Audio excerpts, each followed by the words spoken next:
So it is day 4 of this fast. I feel lightheaded. I woke up, it's early in the morning. I sleep, I'm tired, I'm lightheaded.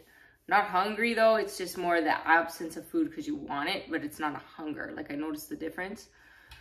So that hunger, which is interesting because after dealing with this past year of like extreme hunger, extreme cravings because of the food addiction and working through that, the absence of food though, it does take away that hunger. Now, I'm past the point being at 4 days that I could just go and eat something. So that's also the thing I'm cautious of. So it's like this, I have this also learning process as I'm going through this, putting more information in to understand it. Also understanding that this is something for chronic healing. So one of the things that most people would face, truthfully, is people not understanding what it is or what you're doing, and then the opinions of others.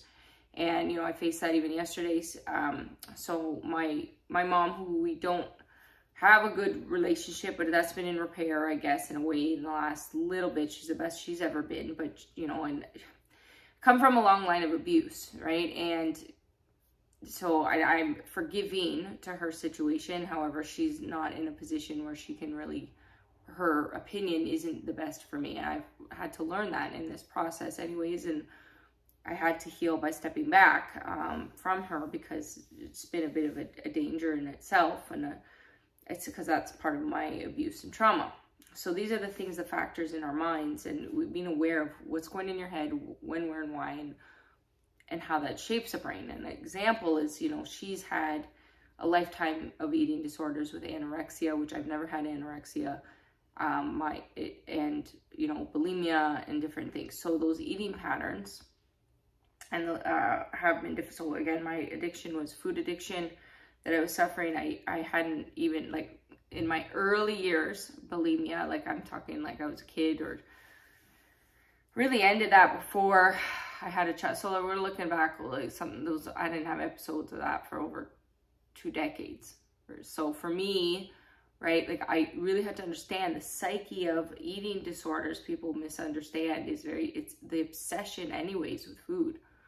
And I had got rid of that for about a decade as well. And I believe there is an attachment. And that's why I say the parts that are spiritual in this journey, the parts that are, you know, who are you talking, and you could call it whatever you want. Who are you talking to in your head?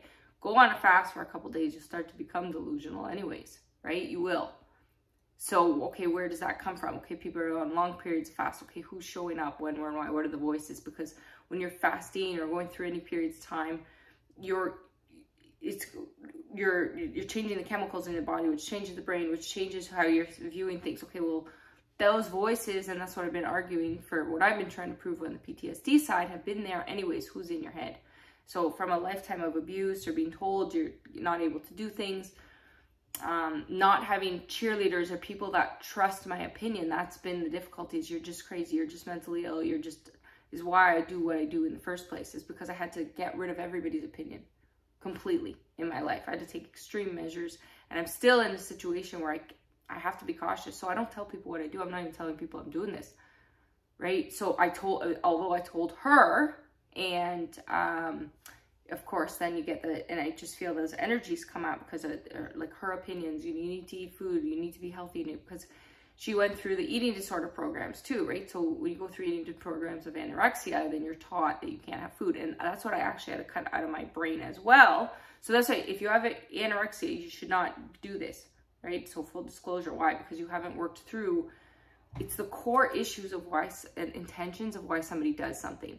So if I would have done this before, that's why I was triggered a year ago with intermittent fasting, which brought up the eating disorder, because I hadn't dealt with that, because it had to do with my weight, my appearance, So don't get me wrong, there's still a part of me that, like, my weight and all of my appearance, of course, right, I have issues with. But I'm working, that's what I've been developing, is my character and understanding who I am at my core and letting go of that body. And that's why I say is the spiritual side, because who shows up in your head? Okay, who are those voices? Well, people that have had extreme traumas have things that show up in their mind that are different. You could even argue, people say ghosts, for example. And that's a perfect example. What I believe, you know, spiritual, I don't talk about my spiritual side of what I see publicly much, because as being labeled mentally ill You can't, right? You can't. And that's a big misunderstanding. And I actually, so I guess there's an example, Taylor Hicks, right? So she's somebody that I guess speaks, and then she speaks and then says people speak through her, okay? But her identity is somebody else. As a mentally ill person, right? And somebody was saying to me, if you see ghosts, why can't you say that? Because you're already labeled in the system, right? That you would be, when you're under a doctor's care and in the traditional system and you're already labeled mentally ill, if you were to say those things, they would put you on more medication, hallucinations, okay? My theory, and this is what I had been working through because of not having a memory when my trauma came back as a reaction, was it can be the shifts of spirituality. So at that time my weight then started to decline, but I was not eating. The spirits, so my trauma's coming back from childhood, right? And that was my stepfather who's dead. Come back in a reaction because my lifetime from it was abuse, okay?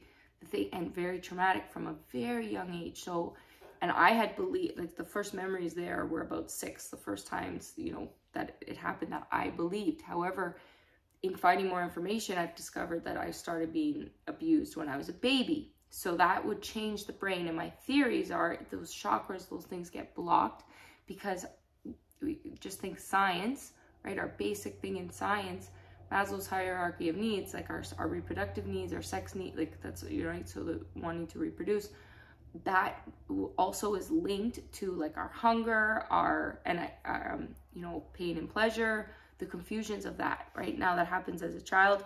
Molestation confuses the brain because now it's, okay, this is the psychology of this. And that shapes somebody. So it's like my manipulation I've had to really discover from people and why I kept repeating patterns too. So I grew up around violence, but I also grew up with the molestation. Then I grew up with lack of love. So there was a lot going on there from childhood. But I wanted to, so give love. And this is where this disassociative personality coming in and the misunderstandings of that. So that's why I was such a good performer on the front end, but not letting ever people close. Now, okay, what are the demons in your head? Well, the demons in my head are what I was made to believe. What I was made to be, you know, this is really bad, this is good, so I'm a failure, it's my fault, and that's what traditionally people that have been abused feel. So then you have a split. Do people go out and abuse, or do they abuse themselves? Well, there's going to be a degree even of that, because we're going to do things even as humans. That's why it's like learning your own demons, so you understand what are my real thoughts, right? Do I like this person? Do I want this person around? We do for people. I had to discover that for myself. I'm doing things for people. And I went, do I even like these people? And I had to be honest. That's brutal. No, I don't. Okay, so why am I spending my energy there?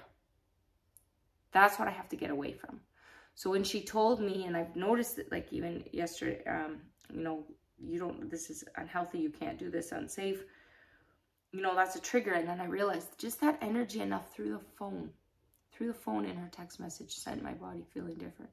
I've become so aware of how people's, right, how that energy, I take that in. Okay, well, I've been exploring that as triggers. So they say the only healing for the pain is the pain. A lot of people aren't comfortable with that. But to be more aware of your triggers so that you're stronger from them versus running away from them. Well, the problem is, so I've done that, and I was forced to do that because I went to go get help.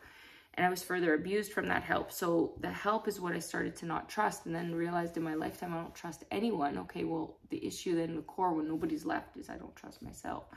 Okay, you're left with yourself. If you're with yourself and in bad company, you got a problem. Well, you don't want to live then because you don't trust yourself. Well, where does that come from? And people not understanding that at the brain. Why mental illness is because that's what we've been taught. You're born into this world and you're born worthy. And I've said this statement over and over again, but I didn't honestly believe that for myself. So this process for me is just taking back my life, but it's a suffering. Like I have to suffer because I've been in the last 3.5 years, I was suicidal pretty much almost every day because of all the injustice of my life. I had to just discover, because I took all the blame always, that it was the people and the voices around me. And I was letting them, like the things they were doing, and my anger, you know, people say that has been killing me, but I needed to be in the anger. But the thing is, in the anger, the person, I had to discover why I was self-punishing, that self-sabotage, but I went into it versus try to be positive, try to be positive. That's what we're taught. That's how I lived my whole life, and that's why I hit a clinical depression. So I did the responsible thing by getting away from people to do that. But this has been the most painful process because I'm so lonely. I am so lonely, but I've learned in my life I'm more lonely being around the wrong people. I don't care if you're related to me. I don't care any of that. That's what I have to do. It doesn't matter that because these labels, you're this, you're that, you're my family. If you mistreat me, you don't deserve me. Okay, but it's not so simple that you could just walk away from that either. And in my situation, it's so extreme with my, and I'll get into this video. That's where it really is. It's like, you have to evaluate. And, you know, so many people don't realize how much they care about somebody until that person's dead. That's the truth, right? But my theory is, if you really cared that much, you would have made the effort while they're there. Everything we do, people, like it is everything. So on every level, but you can't just turn that around. So what you do for a job, what you do for, right? Okay, people think too, like that would be very arrogant, or you're very privileged if you think you could just turn that around, because that goes to the example of first world countries to third world countries. You're in a circumstance. You don't just get to turn that around. That's why we need to help each other. So the core of how I've been healing is my business as my art, right, is to give to the world. And even if that's just a message, that brings me my peace, because that feels to me like my calling to prove on the mental health side, the mistreatments, the abuse. Okay, well, I've done something. I know that's the character thing. I've done something. And that, whatever that's a different thing that gives me the peace. Well, this fasting thing now is just a different component of that. So, yeah, I can have a tendency to rant off, because also right now I'm on a fast and extremely lightheaded and hungry, definitely. So, my mouth is really dry. My weight this morning was 121.8. So in 4 days, I went from 128 to 121, 121, 122, 123, 124, 125, 126, 126, 128. So like 7 pounds, right? Or whatever. Yeah, that's a lot of weight to lose in a couple days. So it makes you a little hysterical. I've also learned to have a good sense of humor in this. I've always had one, but I've had a really good sense of humor in the last number of years because of my pain. It's tears of a clown.